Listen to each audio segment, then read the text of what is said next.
Hey guys, what's going on? Druzy here, back again with another South Park Phone Destroyer video, and as requested, the Best of Craig video, because Craig has 4 cards in all 4 themes. Before we get started, what the heck is this bundle?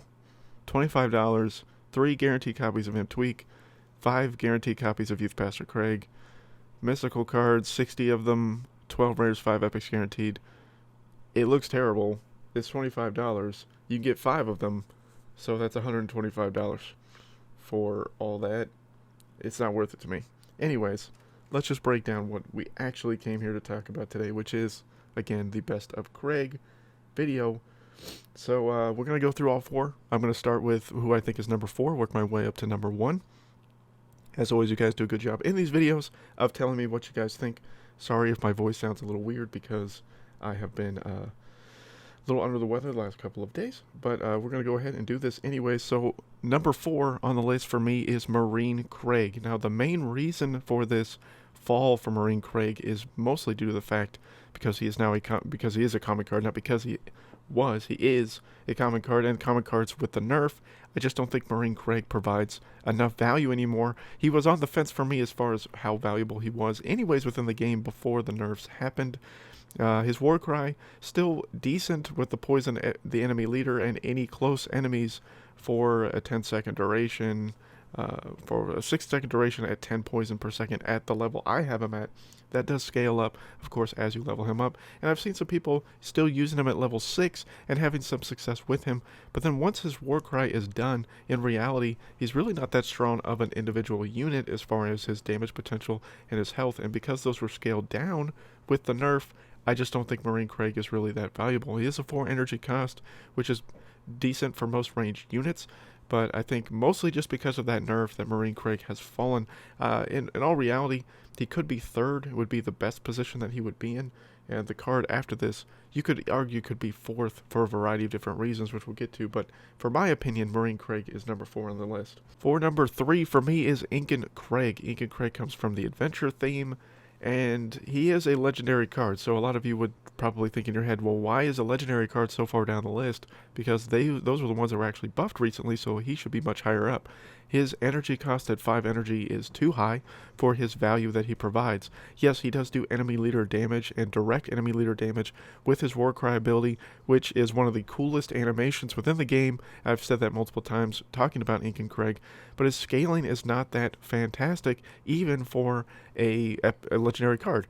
I still think like he needs some kind of change, maybe a drop down to 4 energy. If he was dropped down to 4 energy, he would be used more often and you would see him in more decks. Until that point happens, I don't think you're going to see a lot of play from Incan Craig right now. His health is okay.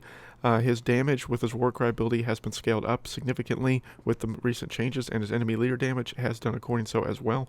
But even at level 2, there's a lot of better ranged unit cards that you can use, and then there's a lot of materials for the adventure themes that need to be dumped into other cards right now that have gotten these buffs between epics and legendaries, especially Stand of Many Moons, Storyteller Jimmy, cards like that are much stronger now, in my opinion, than Incan Craig.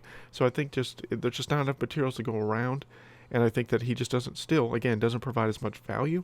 You look at like the health scaling, you still have someone like Ninja Kyle who has much higher health scaling and at a lower cost, and provides more value, I think, with his Warcry ability than Incan Craig does. That's just an example of why I think Incan Craig just is not quite as good as he could be. But as a legendary card, he's still probably better than Marine Craig, but could be better overall. Coming in at number 2 is Dark Mage Craig. And the reason for Dark Mage Craig coming in at number 2 is because really, in all seriousness, the Warcry ability for the last 2 Craigs is, I think, what really determines which one is better for me overall. Dark Mage Craig provides a little bit more value for one major reason, and the fact that he does AoE damage with his basic attack. It will attack multiple enemies on the field, which gives him an increase in his usability as a ranged unit card. He does have pretty decent scaling, decent damage, decent health for a rare card, which didn't get a significant buff like the epics and legendaries did in the most recent balance changes. But his Warcry halves the enemy leader attack for 7 seconds, and any enemies around that area at that time. It doesn't do a significant amount of debuff to the enemy leader's attack, so it's not overwhelming enough, in my opinion, to really make it valuable. If the Warcry was better and stronger, this would be the best Craig without question, but just because of his AoE basic attack. And I think that really provides a lot of value for him. 3.5 range is decent for a ranged unit card. It's still within sap range damage from the enemy leader new kid damage. But again, overall, his health is decent, his attack is good, his AoE is very useful, but his Warcry is not that great. And the only reason why he's so much higher up is because he's a lower cost at 3 energy, which is a plus, and because he does AoE damage. That's the main reasons why he's higher than what Marine Craig would have been in this scenario. So that is why I have Dark Mage Craig at number 2. And last but not least, the best Craig in my opinion right now is Youth Pastor Craig. He has better health scaling than does Dark Mage Craig. Better damage scaling than Dark Mage Craig, but again, he does single target damage, not AoE damage, but his Warcry is extremely useful and I think undervalued to players right now because a lot of us don't have him to a high enough level to where he'd be utilized more often. I have him to just level 3, and I've seen success with using him in my deck just basically with his Warcry, guys. When the microphone hits, prevents enemy new kits from casting spells for 30 seconds. That does not scale up as far as I am aware as I've been leveling him, but it is extremely useful. You are now allowing yourself to not be hit by poison, not be hit by lightning bolt, not be hit by arrow storm, the different things that are now so strong right now and so meta heavy right now that you need something to counter that as best as you can. Now, to my understanding, Purify should be able to cancel out this Warcry. I'm not 100% on that because I don't see very many people running Purify very much right now within the game anyways. But Youth Pastor Craig, his Warcry is so strong and his scaling is pretty good for a rare card. It's not the best that I've seen, but it's much better and much undervalued than I think a lot of people are giving it credit for. And I think that's just what makes him so valuable right now within the game. It'll be interesting to see as more and more people unlock him and as they get him to a higher tier level, just how useful he's going to be at maybe a level 4 or level 5. But right now at level 3, I'm still seeing some value for him, even more so than Dark Mage Craig, just for the sheer fact that I can cast him out and then not be afraid to put my Stand of Many Moons out right after and not take that damage from a lightning bolt or get killed by some kind of spell, whether it's a Unholy Combustion, Cock Magic, whatever. But all those, and then you also can stop them from using regeneration, hallelujah, things like that. It's just extremely useful and undervalued, guys. A lot of people did agree and said that the Warcry seemed like it was a little bit stronger than people gave it credit for. Even if Youth Pastor Craig dies, guys, the Warcry still stays in effect. So even if he's dead, it's still there. So if you can figure out a way to maybe put him in the middle line, you're not going to get a ton of value of him as a range card. If you're okay with that, put him at the midline, let him die, and then you can just let it cycle back through to then use his Warcry again.